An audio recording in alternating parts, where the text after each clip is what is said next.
शुक्राना गुरु जी, गली जोग ना होवे। आज आपने लगाई दिया तो आज इसी का सत्संग करते हैं।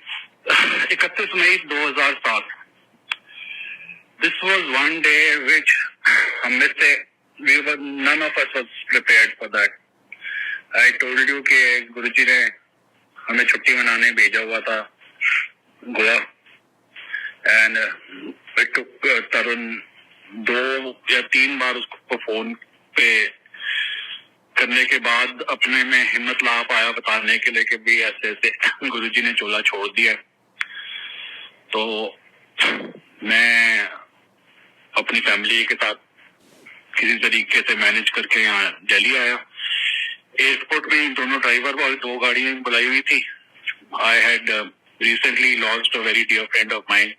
तो बच्चे they were very shook up with his death only, so somehow we never wanted to broach upon this. उनको नहीं बताना चाहते थे कि ऐसे से गुरुजी ने चोला छोड़ दिया। इनफैक्ट जब तक वो हमारे साथ थे फ्लाइट में और गोवा में, हमने अपने बस ग्रीफ, अपना आंसू रोक के रखे थे। एनीवेज उनको एयरपोर्ट से घर भेज दिया और ये बोला कि गुरुजी ने हमें बुलाया है, वो कहीं जा रहे हैं, उसके बाद तो हमें मिलने बुलाया हुआ है। और हम वहां गए। Shaili was able to cry, but मेरे आंसू नहीं निकले। I mean it was a sense of disbelief. I mean ये सोचा था, देखो रब तो कभी मान नहीं पाया था। हाँ, सिद्ध पुरुष जरूर मानता था, जो गुरुजी का हमेशा कहते थे महापुरुष। तो I always had this thing in my mind के we are the ones who are going to go away and he would be here for our children and then maybe their children too. So मन बड़ा उचाट था, लेकिन आंसू नहीं निकले थे। 2 हफ्ते इसके बाद रोज इन ट्रांस, मतलब सुध बुध के बिना मैं रोज मंदिर जा रहा था। 2 हफ्ते बाद इस 31 मई के करीब रफी 14 जून के आसपास तरुण और सबीना भाभी थर्सडे को जाया करते थे मंदिर। तो वहां पे ये MP3 जो गुरुजी के कुछ चुनिंदा शब्द जो वहां बजा करते थे, उसकी एक MP3 डिस्ट्रीब्यूट हुई संगत में। तो उन्होंने मेरे लिए भी एक ले ली। वो जब गाड़ी में, इट वॉज अ संडे, मेरे साथ जो सत्संग हुए हैं नॉर्मली संडे को ही हुए हैं। संडे का दिन था, मैं मंदिर जा रहा था दोपहर के टाइम। अभी भी मतलब the feeling, the realisation had not सunk in, मतलब अभी भी यकीन नहीं हुआ था कि गुरुजी चले गए हैं। वही दिमाग में होना, जैसे कभी जलंधर चले जाते हैं या पंचकुला चले जाते हैं, चंडीगढ़ चले जाते हैं, कुछ दिनों के लिए अभी आ जाएंगे, मतलब इस तरह की फीलिंग थी। तो गाड़ी में वो MP3 लगी हुई थी, संडे का दिन था, और उस गाड़ी में जब वो तब ये बजा गली जोग ना होवे, और ये मेरे दिल के इतना पास था। मतलब ये जब भी मंदिर में बजना, अंपायर स्टेट में बजना, तो दिल थम जाता था इसमें।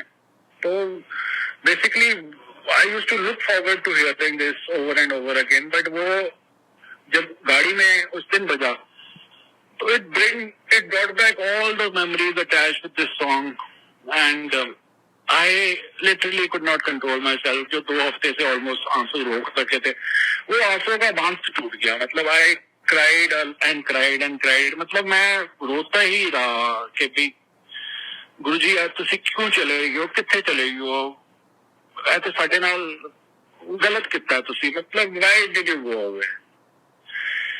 तो उन दिनों समाधि कच्ची थी एंड दोपहर का टाइम था, जैसे मैं आपको बता रहा था।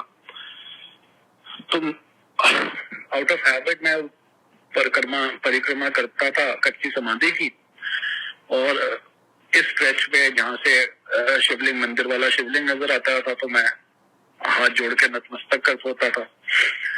तो उस दिन ऐसे जब मैंने किया, मेरे साथ, मेरे पीछे मेरी एल्डर डॉटर महक थी और मेरा ड्राइवर रविंदर का भी एक सत्संग है, इसके बाद बताऊंगा।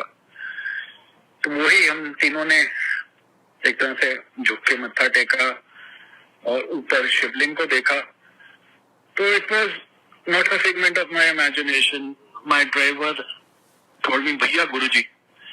और आप ये मान के चलो कि हम 3 जने थे. हमने गुरुजी को, जैसे आप मान के चलो कि सूरज की किरणों से प्रोजेक्टर की एक तरीके से जैसे रेज बनी और वो ब्लैक जो शिवलिंग के बेस है उस पे वो गुरुजी ने अपना स्वरूप दिखाया.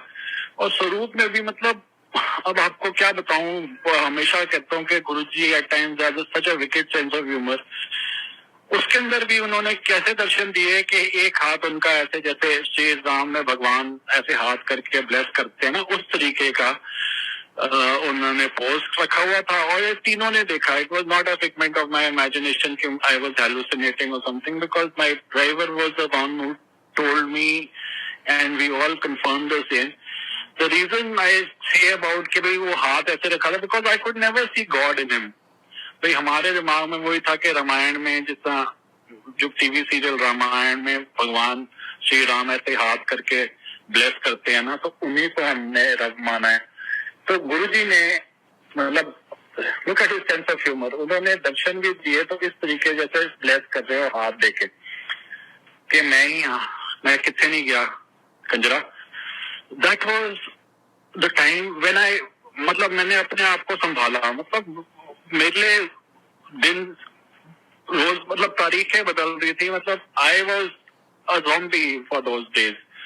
आई वॉज जस्ट लाइक कि everything has come to an end. अब क्या फायदा है मतलब बेसिकली कि एज आई टोल्ड यू, शायद रब से बड़ा मैंने उनको औहदा दिया था, अपने बड़े का औहदा दिया था. आई वॉज लाइक रब पे तो हम सब डिपेंडेंट हैं, बट अपने बड़े पे तो हम, the family depends on him ना वाली बात है. सो that was a big loss for me. But when he came there and he gave us darshan, that was his way of consoling me. And मैंने अपने आप पे काबू रखा. और उसके बाद अगले 2 साल तक गुरुजी ने रोज मुझे बुलाया. जैसे मैं आपको बताता था, रोज बुलाना, कम रेन और शाइन, रोज जाना गुरुजी के पास. वो 24 घंटे में कभी भी. अब इसके अंदर क्या होना कि मैं ऑफिस में I used to basically throw my weight around कि जल्दी करो, मैंने मंदिर जाना. मतलब मंदिर को मैंने हवा बना लिया कि भाई इतनी ईगो आ गई कि मैंने जाना है. कोई गुरुजी ने थोड़ा बोला है कि भाई तुम्हें आना ही आना है. It was just I could not stay without him वाली बात है, because now that was the only place where I could feel his presence. So I used to go there. So over there, in the course of the next couple of months or so, there were some times that I had some questions in my mind and Guruji used to address them on a one-to-one basis. मैं उन्होंने कहा, गुरुजी तुसी कौन हो? मैं तो कदे तुहानू समझ ही नहीं पाया. कोई कहता है तुसी शिव दे रूप है क्यों, कोई कहता तुहाडी हस्सी विच कृष्ण दी ललाट हुंदी है. तुसी कौन है क्यों? Guruji's answer to me was, कमलिया मैं ओम हाँ. मैंने गुरुजी ओम आहो ओम ओंकार ਇਹਦੇ ਵਿੱਚੋਂ ਹੀ ब्रह्मा विष्णु महेश निकले. ओम is a form of energy. It can be construed as light.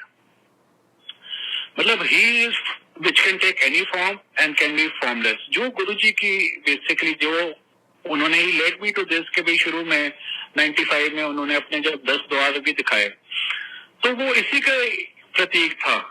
जब उन्होंने बोला कि मैं Om is a form of energy. Guruji हमेशा कहते थे कि वरन आपा कुछ भी कर सकते हैं. And he could take any form. Like there have been so many satsang that I have told you where he would basically be in the form of somebody else. And when जिस तरह आपको मैंने एक जनरल का भी सत्संग बताया था, जनरल जो आर्मी हेडक्वार्टर्स का, कि भाई उनकी जगह पे वो भी बैठे हुए थे. So everything fell into place. And Guruji कहते थे ताई फिर उन्होंने क्या कि ओम नमः शिवाय शिव जी सदा सहाय जरा मूल मंत्र है ना, हमने ओम नमः शिवाय ही सुना हुआ था. तो गुरुजी कहते थे कि ओम नमः शिवाय का मतलब है शिव ओम दा जप करता है. हिंदी में अगर आपको ट्रांसलेट करो, ओम नमः शिवाय, ओम है गुरुजी और शिव भी उनका नाम लेता है, उन्हीं के जपते हैं, उनको ही जपते हैं. तो इस सेंस में बिकॉज उसी ओम में से ब्रह्मा विष्णु महेश निकले. तो Guruji as I always told you कि ही कुड नेवर से अ लाई वाली बात है। तो वो जिसमें से उत्पन्न कर उनसे हुए, तो वो उनका कहना कि वो मैं शिवदा पिया कमले ने तो ब्याह कराया, आपका तो वो भी नहीं कराया। तो it all falls into place. So it is, this particular satsang is very difficult for me because it brings back those memories which I want to shut out of my mind. I mean, for me, the 31st of May did not happen because I was not here. Not that I could have done anything.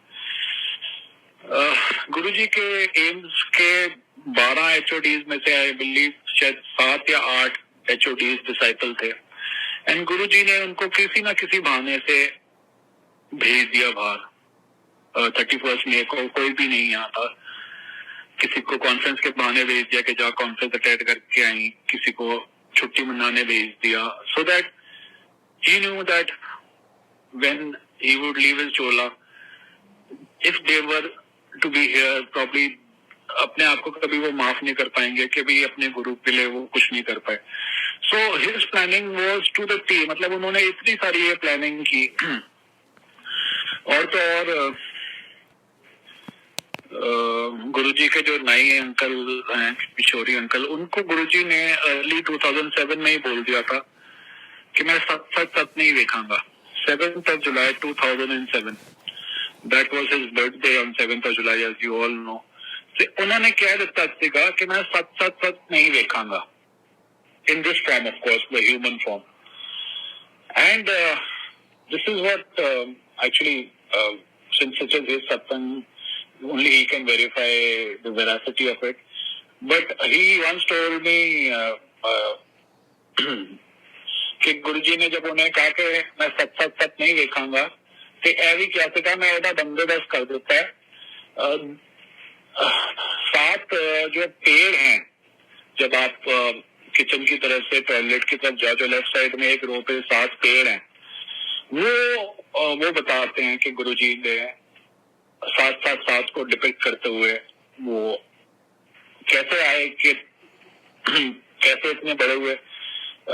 To be very frank, I really don't know much about it. It is just that he once told me, and somehow I'm just narrating it to you verbatim, मतलब जो मैंने उनसे सुना था वही आपको बता रहा हूँ। बाकी बड़े माली अंकल भी बहुत ब्लेस सोल हैं। गुरुजी से उनकी इतनी टेलीपैथी होती थी कि ही वुड नो कि गुरुजी ने कब आना है, मतलब टेलीपैथिकली उन्हें पता चल जाता था कि गुरुजी ने कब आना है। तो ये गुरुजी ने जो भी अपने इस तरीके के सेवादार रखे हैं, बड़े चुन के रखे हुए हैं, they are worth their weight in gold and very down to earth. Anyways, Jai Guruji, today was a heavy moment. Thank you so much, शुक्राना।